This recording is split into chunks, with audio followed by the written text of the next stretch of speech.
Dear friends, welcome to Data Analytics Talks. Today I'm going to share some of the experiences I had from a meeting.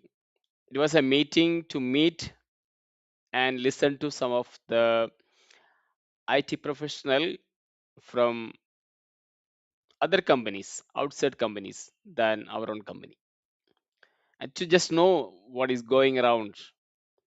And the meeting, the discussion was around the hot topic, the impact of AI, impact of AI in the employment, the employability, the gap, the future,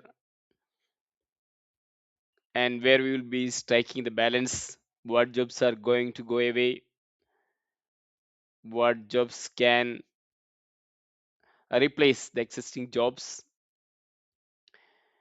And there was one question which struck me was, what's the future of the coder? You know who is a coder? A coder is one who is writing code.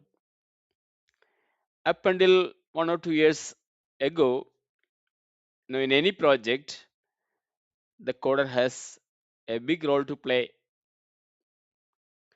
and I would say the project revolved around coders because they are the important people there. And some of the coders, they have so much head weight, and they are very genius. They have problem solving skills, they have critical thinking, and yeah, they are great people. But today, when I heard this question, what would be the future of the coder in the light of so many AI tools, so many AI agents?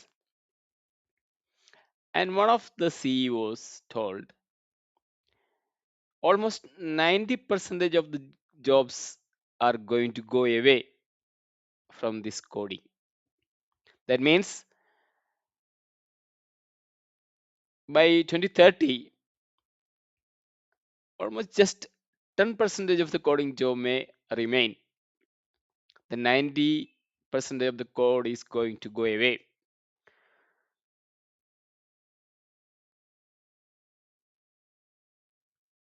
Yes, that's almost true. It is happening now. We don't need to wait for 5 years. So that should give some insight to you. So, do I need to study coding, or do I need to prepare myself in some other way? So, I have to find out which job is going to replace a coder job. Then get ready for that. That's a future. So, today, I can show you without writing a single line of code, I can build a program. Maybe you may believe by seeing, not by listening.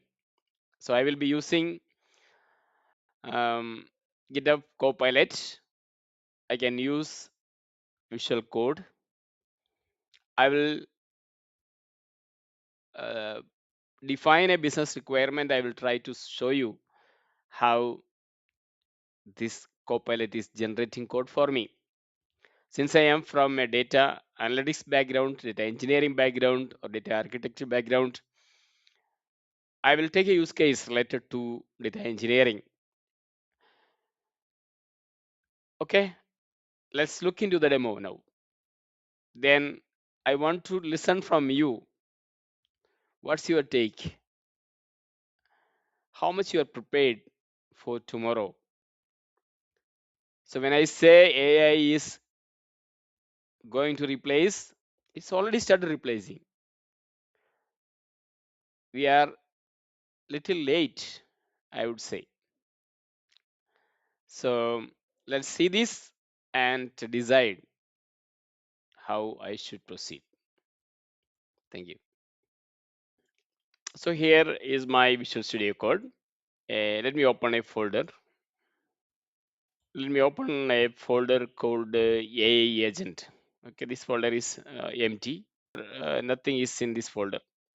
Okay, and you know, the Copilot, there is something called a chat, Copilot chat. So I'm going to do a pair programming with the Copilot. I will tell what I should need. Okay, actually, this is an agent mode. Agent mode means it is able to edit files in your workspace in agent mode. If you just go for ask mode, it can simply edit the content. But if you go with agent mode, you can create file, create folder. We can, it will edit everything in your workspace. Okay, I will go with the agent mode. Okay, so in my case, what I'm going to do, because I told you I am from a data engineering architecture background, I want to show something related to the data. So a Databricks. So Databricks is a platform. It's a lakehouse platform. So let's try to create a Databricks asset bundle project. Okay, for deploying the Databricks artifacts, you need a Databricks asset bundle project. I don't know how to create an asset bundle project. I am new to Databricks. So I want to ask Copilot, give me the folder structure for a Databricks asset bundle project for me first. In Copilot AI, it is all about prompting. Okay. Okay, let me ask Copilot. Okay, what I should ask. Let me ask Copilot. I am scaffolding a Databricks asset bundle DBA project. Create the minimal folder structure and Databricks YAML for a bundle that includes resource slash star.yaml and has dev and production targets. Keep it simple and explain each section in 1 or 2 lines. Okay, that is my prompt. And in Databricks Asset Bundle project, Databricks.yaml is the most important file. So let me click. You should remember that I don't know much about this database bundle project and how many folders are going to create. I don't know, but I'm going to ask the Copilot help me do that, because he is my pair programmer. So it's going to creating the directories, so you can see how it's working. So it is thinking, like it is thinking, it is thinking. Now it's considering working. Do myself, I may take more time, right? What I can do in one day, probably my co-programmer will do in few minutes. Okay, so let me see. Now file one changed. Let me keep this. So it keep on adding new files.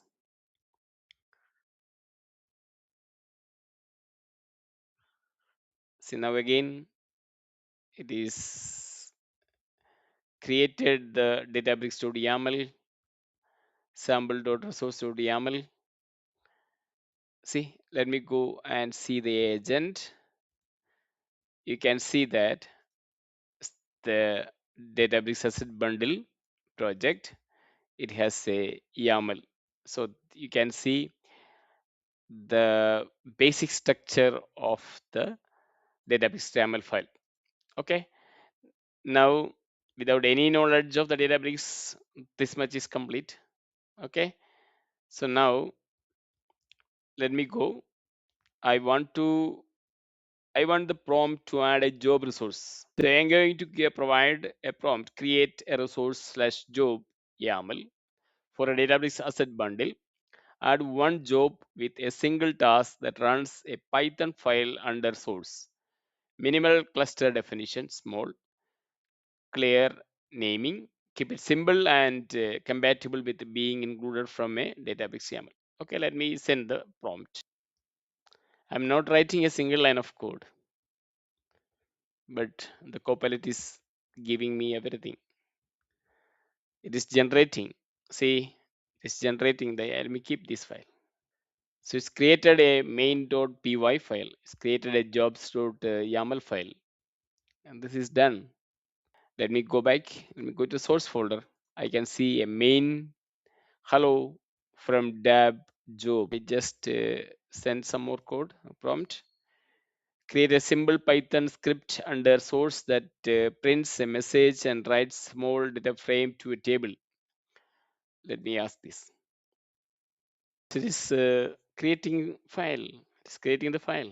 So the files is created. So let me keep this file. It's analyzing, right? See, go. It is created a demo file. Okay. So I can actually add a bundle variable. Okay, I can even add a bundle variable. YAML, you can see here. See, there is environment variable added, right?